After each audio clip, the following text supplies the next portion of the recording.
how could this be happening? What's going on? Questions that a lot of pilots in Ray Siebring's circumstances never get to answer. Hello everyone, this is Russ Niles with a special AvWeb report on the crash, and more importantly, the cause of the crash of the Maverick, the world's only operational flying car, in early May in Vernon, British Columbia.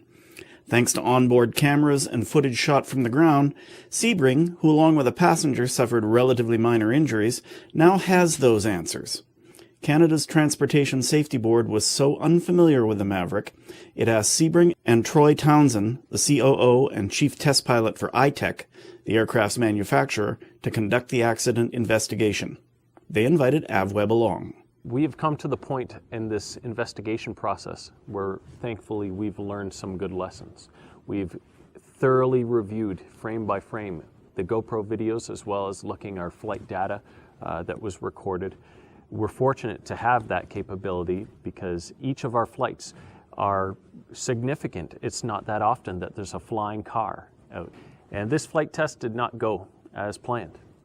So looking at all of our footage, we found several contributing factors that pointed towards a cumulative effect that deteriorated our flight capability. One of the first components that created this cumulative effect resulting in this accident was an aft center of gravity that was outside of our envelope. And that was determined by our fly arm being set far forward than what was required for our flight. So because of that, we had a nose-high attitude. And that nose-high attitude resulted in a much greater power requirement for all phases of flight. And the second component that we looked at, and thankfully because of our footage we were able to find, was a pressure knot in one of our lines.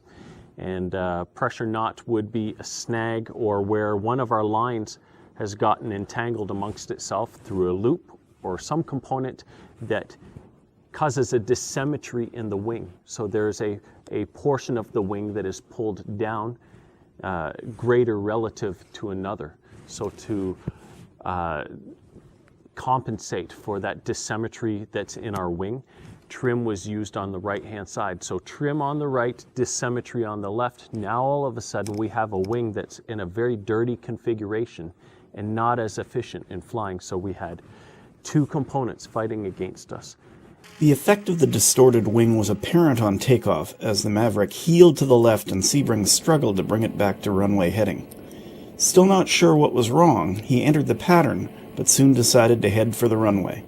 That's when the third strike went against the Maverick. The aircraft made an uncommanded, very sharp left turn, spiraling towards the ground. And the response was immediate opposite control, full power. And we were able to recover coming out of that, but at a critically low altitude and with a very high sink rate. So at that point, it was a decision of where to direct the impact of the vehicle.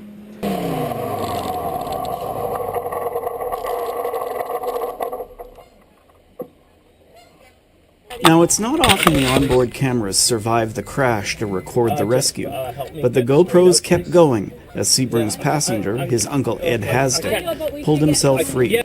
Within a few seconds of the crash, witnesses were on the scene to help pull Siebring from the wreckage. Yes, someone please help me get out of this. Yeah, okay. In case there's a fuel leak. Okay. Can you move? Just pull me straight. So which way does the seat come back? The seat does not come back. Oh. Okay. Okay, I'm gonna get you out.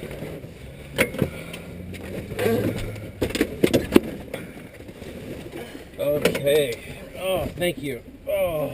This has been Russ Niles reporting for AvWeb from Vernon, British Columbia. Thanks for watching.